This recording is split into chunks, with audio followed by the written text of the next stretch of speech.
పింఛన్లకు కాంగ్రెస్ సర్కారు కొత్త కొర్రీలు. ఇంట్లో కాంట్రాక్ట్ అవుట్సోర్సింగ్తో పాటు ప్రైవేట్ ఉద్యోగులు నిపుణులున్న అనర్హులే. బీడీ కార్మికులు వృద్ధులకు మొండి చేయి. ఎవరో దరఖాస్తుదారుల ఆశలపై నీళ్లు. ఎందరో దరఖాస్తుదారులపై చేయూత పథకం లబ్ధిదారుల ఎంపికకు కఠోరమైన మార్గదర్శకాలు విడుదల. కోత తప్పదని పాత లబ్ధిదారుల గుబులు. ప్రభుత్వ వైఖరిపై పెళ్లుబికుతున్న ఆగ్రహం అంటూ ఇంట్లో కాంట్రాక్ట్ అవుట్సోర్సింగ్ జాబు చేస్తున్న కొడుకున్న కథ వాళ్ళకు పింఛన్ రాదట. ఇదిగో చూడండి, కుటుంబానికి 3 ఎకరాలకు మించి మాగాని ఉన్న 7.5 ఎకరాల బెట్ట భూమి ఉన్న సామాజిక పింఛన్ రానట్టే. గ్రామీణ ప్రాంతాల్లో 1.5 లక్షల, అర్బన్ ఏరియాలో 2 లక్షలకు మించి కుటుంబ వార్షిక ఆదాయం కలిగిన వారు అనర్హులే. కుటుంబంలో ఎవరైనా ప్రైవేటు, ప్రభుత్వ వృత్తి నిపుణులు, కాంట్రాక్ట్ అవుట్సోర్సింగ్ ఉద్యోగాలు చేస్తున్నా ఆ ఇంటిలోని ఇతర వ్యక్తులు పింఛన్ ఆశలు వదులుకోవాల్సిందే. ఇవి రాష్ట్రంలోని కాంగ్రెస్ ప్రభుత్వం చేయూత పథకం కింద సామాజిక పింఛన్ల మంజూరుకు లబ్ధిదారుల ఎంపిక కోసం శనివారం జారీ చేసిన మార్గదర్శకాలు.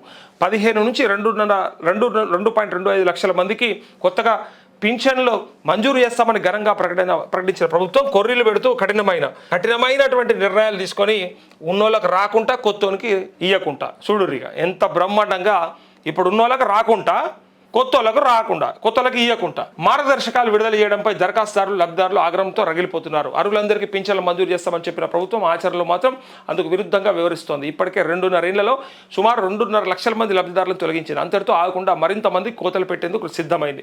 2.25 లాక్ మంది కొత్తగా పింఛన్లు మంజూరు చేస్తామని ప్రకటించిన సర్కారు అంతకు రెట్టింపు మంది లబ్ధిదారులను ఏరువేతకు ఉపక్రమించింది.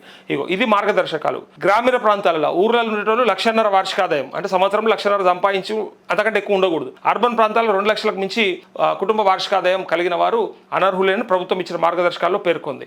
అయితే కుటుంబానికి 3 ఎకరాలకు మించి మాగాని భూమి, 7.5 ఎకరాలకు మించి మెట్ట భూమి ఉన్న పింఛన్ కట్ చేయాల్సిందేనని తెలిపింది. అయితే కుటుంబంలో ఎవరైనా ప్రభుత్వ, ప్రైవేటు వృత్తి నిపుణులు, కాంట్రాక్ట్ అవుట్సోర్సింగ్ ఉద్యోగులు చేస్తున్న ఆ కుటుంబంలోని వారిని సైతం ప్రభుత్వం అనర్హులుగా పరిగణించనుంది. కుటుంబంలోని వ్యక్తికి సొంతంగా రైస్ మిల్లులు, పెట్రోల్ పంపులు, కారు, ఇతర 4 వీలర్లు వాహనాలు ఉన్న పింఛన్ మంజూరు నిరాకరించాల్సిందేనని నిబంధన విధించింది. ప్రభుత్వం నుంచి ఇప్పటికే ఇతర పింఛన్లు పొందుతున్న వారు చేయూత పథకానికి అర్హులు కాదని కాంగ్రెస్ సర్కారు ప్రకటించనున్నది. అయితే బీడీ కార్మికులకు, వృద్ధులకు దోకా.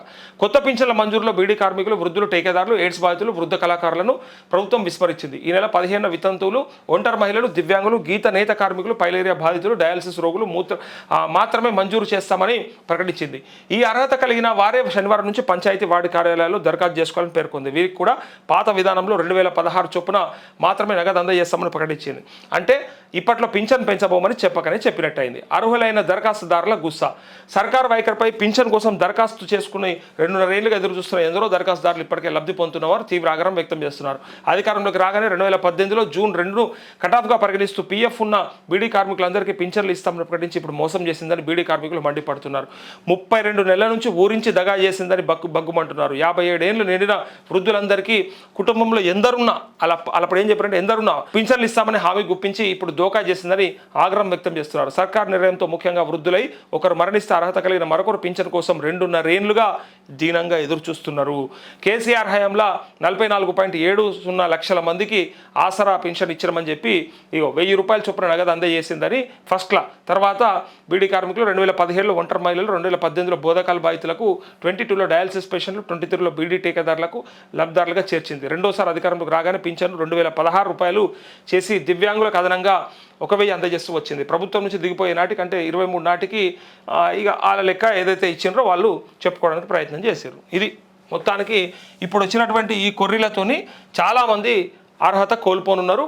ఎంతమందికి అయితే వస్తుందో వాళ్ళకి వస్తుందా రాదా భవిష్యత్తులో ఎవ్వరూ చెప్పలేని పరిస్థితి, ఎవరి చేతుల్లో లేదు, గ్యారంటీ లేదు. ఎందుకంటే మళ్ళీ ఏమనంటే ఉచితంగా అంటే సరే మరి తల్లిదండ్రులను చూడనటువంటి కుటుంబాలు, మరి కోడన్లు, కొడుకులు కలిగినటువంటి కుటుంబాల్లో మరి వాళ్ళకు కారు ఉందని లేదా వాళ్ళకు భూమి ఉన్నదని అవ్వను తాతను ఇబ్బంది పెడితే రేపు ఎట్లా, దాని లెక్క ఎట్లా తీయాలి, ఎవరు తీయాలి?